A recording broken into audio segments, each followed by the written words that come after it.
Muy buen día, bienvenidos a los que hoy nos acompañen en este webinar Bases y Estrategias para la Enseñanza, el Aprendizaje y la Evaluación en la Educación a Distancia, que hemos preparado con motivo de la educación a distancia ya hace un año que comenzamos con esta experiencia educativa a partir de la pandemia por COVID-19 y hemos preparado este webinar para revisar cuáles han sido los alcances de esta educación a distancia, cuáles fueron los obstáculos y reflexionar sobre varios aspectos que tienen que ver precisamente en el desarrollo de la enseñanza, el aprendizaje y la evaluación, que son los núcleos centrales de la educación. Así que bienvenidos todos desde el Centro de Investigación y Formación Docente y Directiva. Quisiéramos comentar que esto que hoy denominamos como educación a distancia, hay un debate a nivel nacional e internacional de varios investigadores que dicen que esta educación llamada educación a distancia, pues realmente comenzó como una estrategia emergente de educación remota debido a las características que se fueron presentando en el modelo que se llevaba a cabo a partir del confinamiento preventivo. Y en ese sentido, en la experiencia que hemos desarrollado ya hace aproximadamente un año, en el caso de México, que comenzamos con la educación en casa, pues han sucedido y pasado diversas experiencias en este trayecto, comenzando con la suspensión de clases el 23 de marzo del 2020, hace aproximadamente ya un año,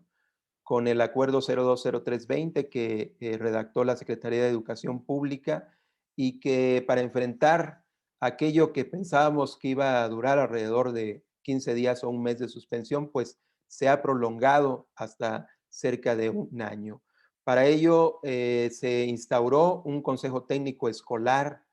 extraordinario, en donde los docentes tuvieron que elaborar un plan de aprendizaje en casa para poder hacer una propuesta que los alumnos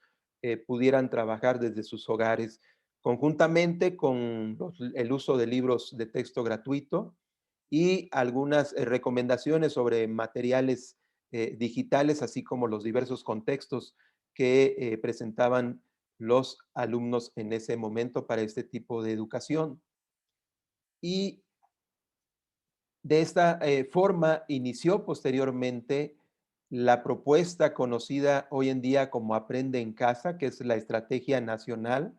de Educación a Distancia y que tenía como principal medio la televisión y después se fue robusteciendo a través de la emisión de programas de radio, a través de plataformas de internet, a través de incluso de material impreso como libros de CONAFE para zonas marginadas, tratando de agrupar, digamos, a todas las características tecnológicas y la enorme brecha digital que hay en nuestro país acerca de la conectividad. En ese sentido, hoy en día tenemos pues 3 versiones de esto que comenzó como Aprende en Casa 1, Aprende en Casa 2 y hoy Aprende en Casa 3.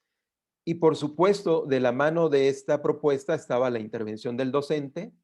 mediante actividades que complementaran los programas televisivos o las alternativas que existían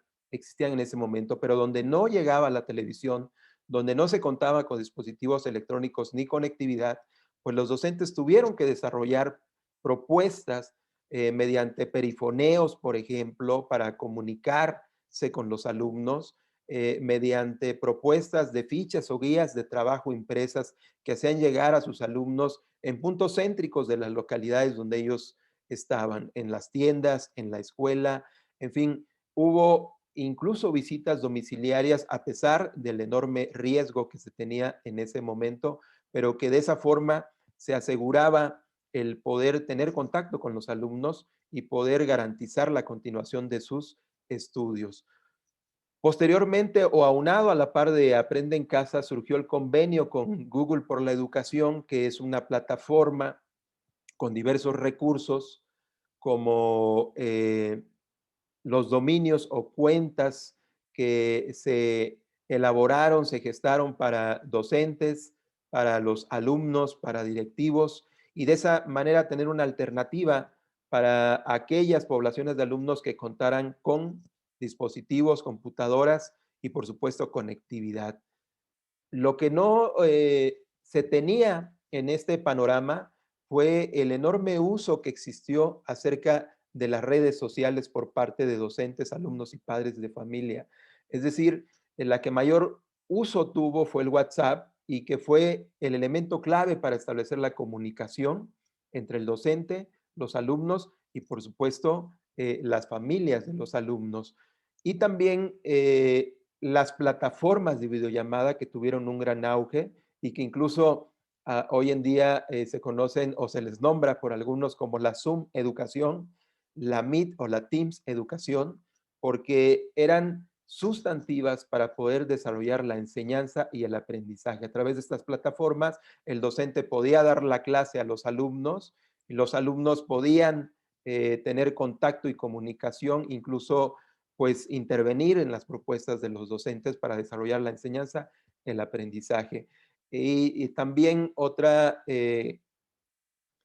gran utilización que se tuvo en este contexto fueron las aplicaciones digitales tecnológicas como Padlet, que es un muro colaborativo virtual para subir trabajos, por ejemplo. Kahoot, que es una aplicación que sirve para desarrollar preguntas y evaluar, aunque aquí hay que tener cuidado porque una cosa es la evaluación para reforzar datos memorísticos y otra la evaluación para poder valorar aprendizajes profundos. Quiz, Mentimeter, que son también otras aplicaciones que conjuntamente con otras más tuvieron un auge y una demanda fuerte en el contexto de la educación a distancia. Y bueno, una de las grandes aportaciones que hace la Secretaría de Educación Pública es la plataforma de la Nueva Escuela Mexicana, que presenta diversos, múltiples recursos digitales y materiales en línea. Y con todo esto, pues se pudo pasar de lo que inicialmente teníamos en la presencialidad, que era el libro de texto como la base fundamental, digamos, complementaria a la propuesta del docente como un recurso, del impreso al digital, de la clase presencial a los recursos mediáticos a través de la televisión, la radio, del uso de las tecnologías, de una fuerte demanda, una fuerte necesidad por desarrollo de habilidades para el manejo y el uso de las tecnologías que nos permitían tener comunicación, desarrollar el aprendizaje y la enseñanza. Y por supuesto, la gran diferencia en la presencialidad es que el docente era el guía o facilitador del aprendizaje directo con los alumnos y en la educación remota o a distancia, pues van a ser los padres quienes surgen como intermediarios para apoyar a los alumnos en la medida de sus posibilidades, que estaremos hablando de esto más adelante, en el desarrollo de la continuación de sus trayecto formativo en educación. En ese sentido, vamos a hablar de la enseñanza, pero antes de esto, vale la pena reflexionar algunas cosas. Primero, las tecnologías nos llegaron de golpe.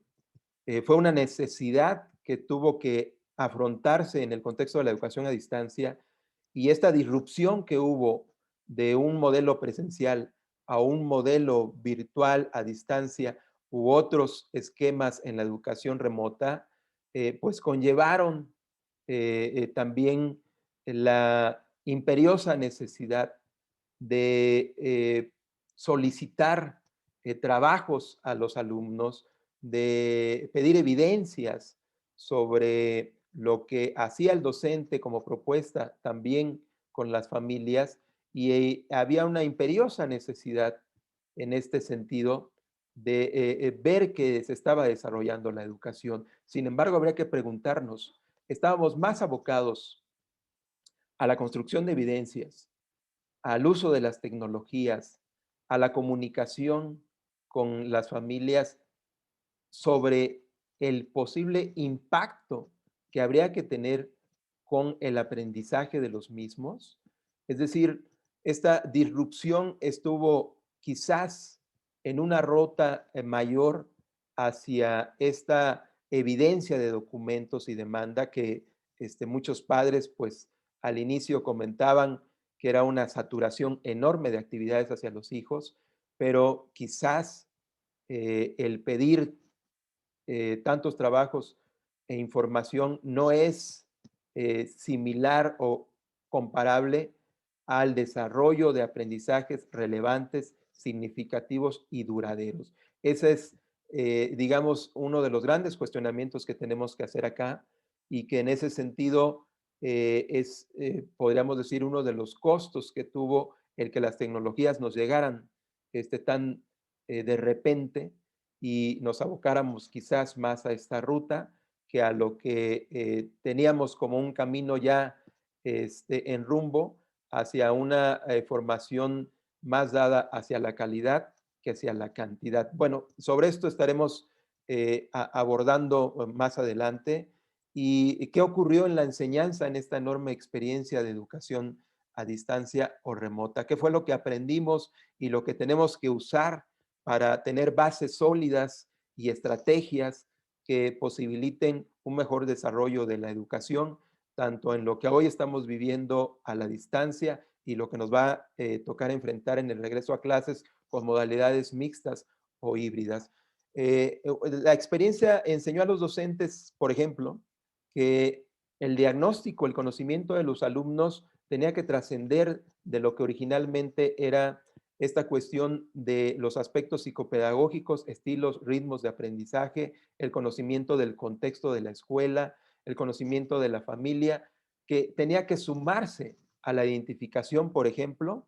de la conectividad, si los alumnos tenían conectividad o no en casa, si también tenían dispositivos electrónicos para la comunicación o bien para clases en línea, si estos dispositivos electrónicos eran propios o los compartían con otros familiares o bien dependían más de los padres, de las madres de familia. Y también un elemento clave que estaba tanto en la base presencial como a distancia, pero más marcado ahora, era precisamente el apoyo académico familiar y que en esa situación, pues la crisis en el aspecto económico tenía la variable que incidía quizás en un menor apoyo académico por parte de las familias y el posible nivel de estudios que tuvieran los padres como otro elemento a considerar. De tal manera que debía diversificarse el aprendizaje y la comunicación. Debía diversificarse el aprendizaje porque si los alumnos no tenían medios para una educación en línea, pues tenían que crearse alternativas para ellos. Tenía que haber una diversificación en la comunicación para ver en qué medida podíamos llegar a aquellos alumnos que no contaban con teléfono, con dispositivos electrónicos. Y aquí hubo muchos esfuerzos de los docentes porque eran materiales, fichas, guías, realizar perifoneos, dejar el material en lugares estratégicos o céntricos de las localidades y con esto de alguna manera poder asegurar o garantizar la continuación de la escuela en casa, por decirlo de algún modo. Otra cosa que también descubrimos es que los nativos digitales, esta generación de los alumnos, llamada así por el gran uso de las tecnologías, pues estaba más abocada a la comunicación y al entretenimiento que a la gestión del conocimiento. Esto significa que los alumnos hacen un excelente uso de las tecnologías y son mucho más avanzados que nuestra generación, pero están enfocados más a la comunicación y al entretenimiento. Por lo tanto, este era un impedimento porque había que darle un giro a este modelo de trabajo que tenían los alumnos. Y esto es un punto también interesante para ver cómo poder incrustarlo dentro de las tendencias de los currículums nacionales e internacionales y ver que los alumnos pues ahora tengan una formación tecnológica que esté abocada a la gestión del conocimiento y del aprendizaje. Hay alumnos que incluso llegan a secundaria, por mencionar un ejemplo, y no saben manejar un PowerPoint, tienen desconocimiento del manejo, la utilidad de procesadores de texto tan simples como Word, etcétera. Entonces, esos son puntos críticos que deben de servir de aprendizaje para hacer planteamientos curriculares en el desarrollo de habilidades digitales. Y por tanto, habría que enseñarles a buscar la información ahora en lugar de medios impresos, pues a través de la Internet, en el caso de quienes contaran con dispositivos y con conectividad, a valorar la información también que hay en el Internet, a poder utilizar eh, presentadores o hardware, software que tenga que ver con organizar el conocimiento, exponer el conocimiento, gestionarlo. Y son algunos obstáculos que se tuvieron en la enseñanza y que hoy en día pues, son puntos críticos importantes a considerar. Algo que se trascendió de la base presencial a la base de educación a distancia es que la premia al currículum, esto que ocurría regularmente,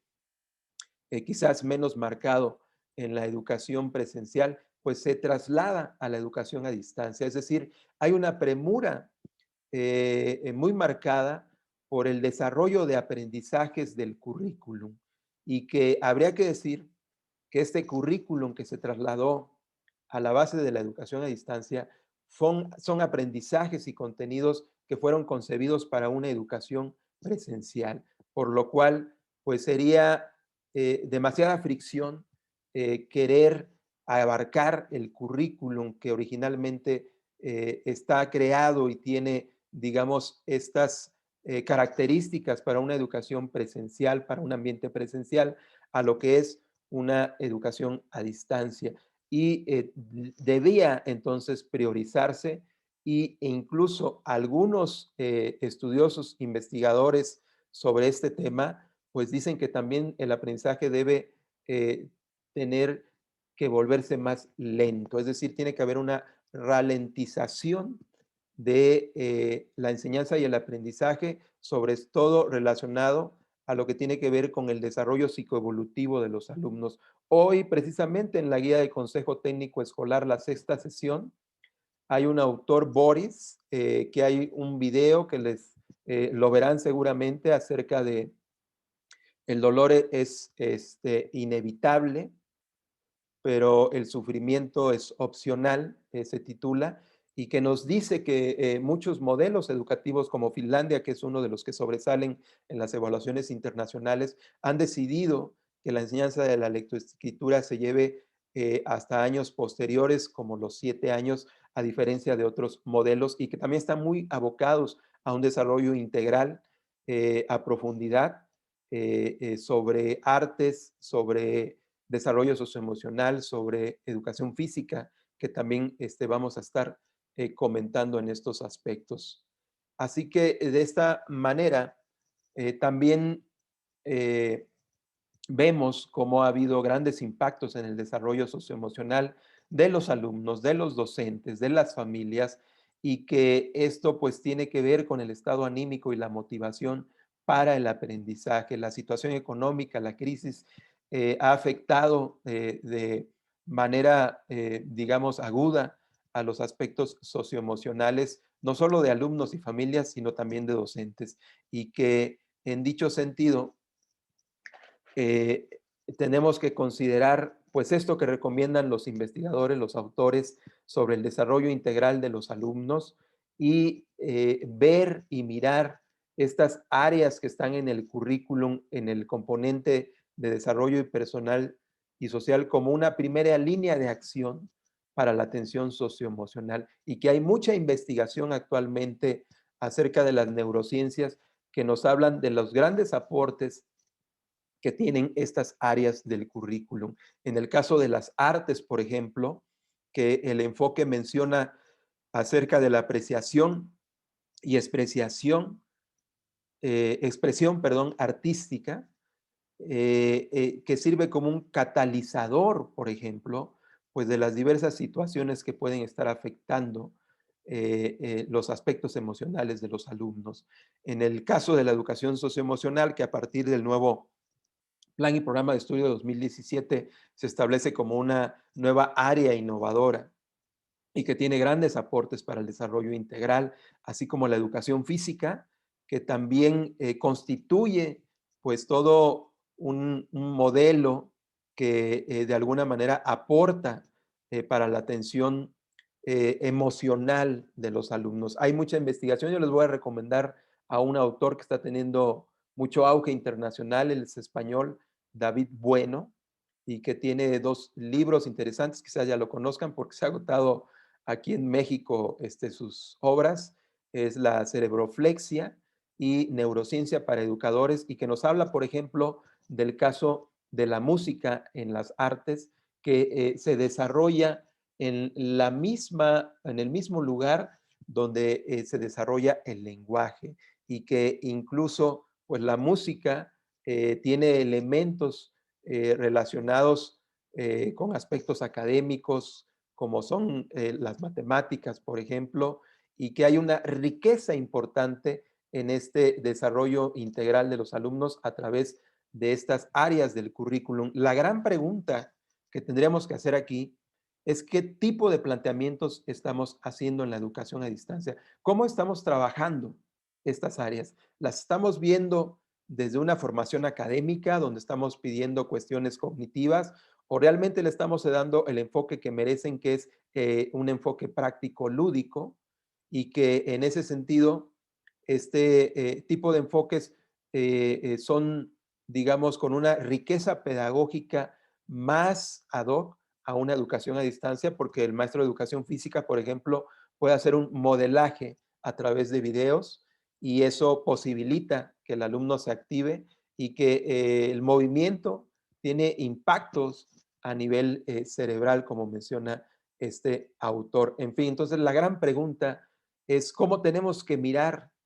la enseñanza y el aprendizaje de estas áreas, cómo tendríamos que crear una línea de acción de las mismas para atender, digamos, de entrada la atención socioemocional, cómo podemos generar proyectos que de alguna manera aporten a esta atención y no conflictuar desde una mirada académica que menciona el propio plan y programa, no debe tener el mismo tratamiento que los campos o las asignaturas. Otro de los aspectos que también deseamos mencionar acerca de lo que se ha desarrollado en las propuestas de aprendizaje es cómo se rescatan algunas situaciones que marca el propio plan y programas de estudio. Por ejemplo, el modelo de educación a distancia a través de la televisión, pues tiene muchas cuestiones que se pueden debatir. Hay una situación que tiene que ver con una enseñanza virtual, visual, que no posibilita la actividad en el aprendizaje, quizás, ¿no? Hay una rigidez también en muchas de las propuestas de los docentes que tienen que ver con lo que ya hemos mencionado, una fuerte demanda a productos como evidencias, más que procesos de atención necesarios para lograr los aprendizajes. Y tendríamos que ver si las situaciones y ambientes de aprendizaje que estaban encaminados en el modelo presencial y que van a ser una brújula didáctica, por decirlo así, en esta navegación pedagógica del contexto de educación a distancia, tendríamos que ver si se está aterrizando, si estamos propiciando la motivación intrínseca o estamos retomando más bien la motivación intrínseca de los alumnos para los planteamientos, si estamos llevando un aprendizaje situado considerando el contexto inmediato que tienen las familias, la nueva dinámica familiar que tienen a partir del confinamiento, si podemos hacer un uso de modelaje tanto a nivel instruccional escrito en estas guías como en el uso de las tecnologías, y sobre todo vincular y aprovechar el aprendizaje informal que están teniendo los alumnos con respecto a las experiencias que están teniendo en casa para cocinar, para labores que hacen con sus familias, la comunicación que están teniendo, en fin, tendríamos que conectar de manera directa la propuesta del docente con estos elementos que siempre han sido la base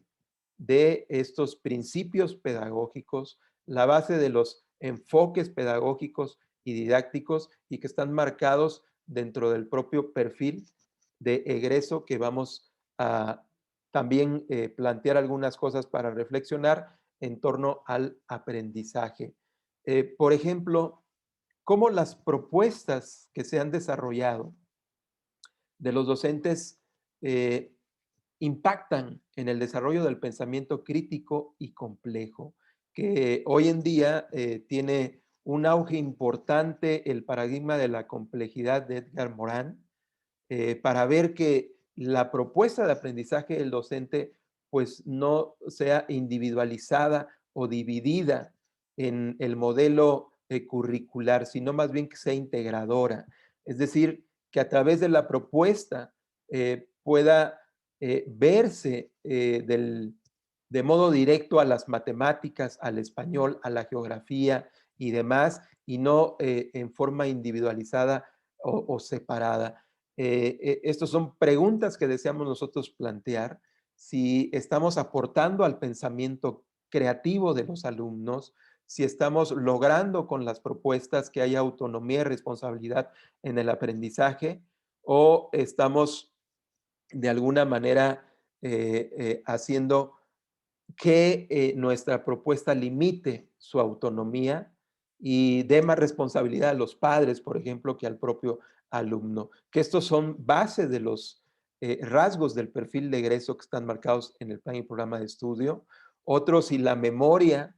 es un recurso instrumental para el aprendizaje o estamos utilizando como un fin educativo el, el, la situación de que adquieran conceptos y nociones o más bien que sean instrumentales para que ellos a partir del manejo de los mismos puedan generar conocimiento. La base importante de la enseñanza y el aprendizaje es la manipulación y la experimentación, así como el aprendizaje activo y la reflexión. Esto es en lo que nosotros debiésemos ahondar más en las propuestas de enseñanza-aprendizaje y que en ese sentido creemos que modelos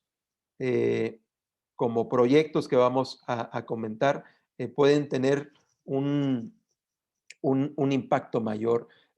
Podríamos nosotros analizar lo que estamos comentando a través de mirar estos niveles que se manejan en la pirámide de Benjamin Bloom y ver en dónde están más sentadas nuestras propuestas o nuestra intervención con los alumnos y también con los padres de familia. Estamos más hacia una propuesta que conlleve a recordar nociones o estamos trabajando niveles mayores como son la comprensión, el razonamiento, la ejecución en el aprendizaje o la creación de procesos y productos que es, digamos, el fin último de un aprendizaje esperado es la creación de un producto, pero tiene que pasar por estos niveles que maneja Bloom,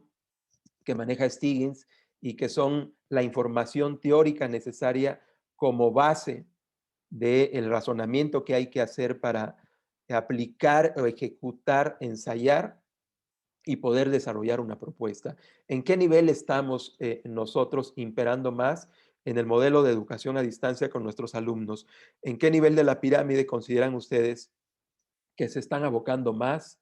en este contexto? Estas son de las reflexiones que nosotros deseamos de alguna manera suscitar para poder ir avanzando cada vez más en esta experiencia de educación a distancia acerca del gran aprendizaje que estamos adquiriendo a través de ella. Y decíamos que los proyectos, los estudios caso, pueden ser algunas de las propuestas que estén más ad hoc para poder vincular de manera directa lo que los alumnos hacen en su dinámica familiar con los aprendizajes que deseamos que desarrollen. Enlazar en las asignaturas, las áreas, los aprendizajes esperados en esto que también está teniendo mucha relevancia, que es el paradigma de la complejidad de Edgar Morin. Y por lo tanto, tendríamos que decir que todos los aprendizajes esperados deben ser vistos desde un enfoque práctico y experimental. Deben ser pensados no solo como un producto que remita a una base de cumplimiento normativo y a un enfoque teórico, sino estamos en una aplicación directa del conocimiento que generen en el contexto en el que viven. Esto podría de alguna forma darle mayor sentido y significado al aprendizaje para que sea más profundo, para que sea más relevante y sobre todo para que sea más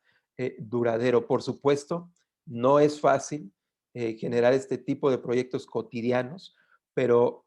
una de las bondades que tienen los docentes es que han sido formados precisamente para enfrentar este tipo de retos. Y esto es lo que tendríamos que considerar en estos ámbitos de la enseñanza, el aprendizaje y el tema siguiente que es la evaluación. Sobre evaluación, quisiéramos también aquí plantear la situación de las diferencias en lo que es la evaluación normativa, aquella que está destinada para la acreditación del alumno, para establecer algún nivel de logro de los aprendizajes, y la diferencia que tiene que ver con la evaluación formativa, que está, eh, aunque asociada a la normativa en su siguiente nivel, que es un enfoque sumativo, la evaluación formativa tiene que ver más en cómo yo detecto las necesidades, los obstáculos que están teniendo el alumno en el aprendizaje y cómo mi propuesta, de alguna manera, también puede ser limitante a esas características y necesidades que tenga. Hemos visto, por ejemplo, ahora que se han determinado esta cuestión de los niveles de comunicación en la educación a distancia, que ustedes conocen que son tres, eh, eh, eh, eh, ver cómo la situación de la comunicación intermitente pudiera o no ser obstáculo para la evaluación normativa. Es decir, estamos viendo docentes que aunque el alumno esté en intermitencia en su comunicación, no es una limitante para su evaluación, siempre y cuando pues cuente con información suficiente. Y es que es tan compleja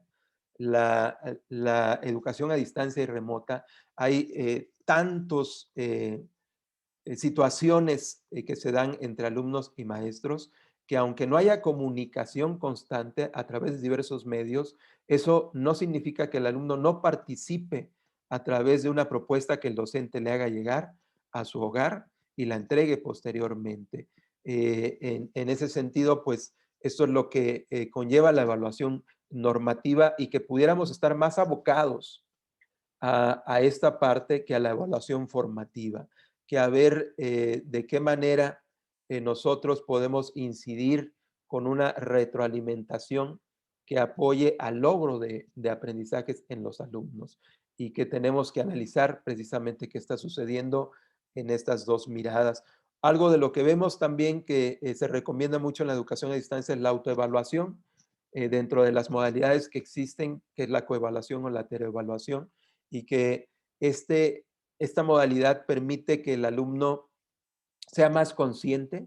de sus alcances y logros, por supuesto, teniendo en cuenta la variable del apoyo de los padres, que pueda ser a favor o en contra del aprendizaje de los alumnos si ellos están apremiados en presentar un trabajo mejor que el que posiblemente presente alguno de sus compañeros y no le permitan el proceso natural del aprendizaje al alumno donde muestre sus habilidades, destrezas y actitudes. Y en dicho sentido,